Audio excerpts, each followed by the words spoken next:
రాజ్యమేది లేదు గాని రాణిలాగా చూసుకుంటా, కోట కట్టలేను గాని కళ్ళల్లో నిన్నే దాచుకుంటా.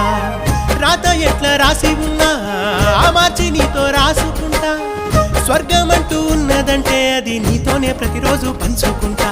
నిన్ను గన్న మీ నాన్న కన్నా లారు ముద్దుగా సాదుకుంటా, నీకు కోపం వస్తే కొంత దూరం ఉంటా, నువ్వు గీత గీస్తే నేను దాటనంట, కంట నీరు కంటి రెప్ప దాటకుండా కాటుకై కావలుంటా. రాంబాయి నీ మీద నాకు మనసాయనే, ఏనాడు నిన్ను వీడిపోని నీడైతనే.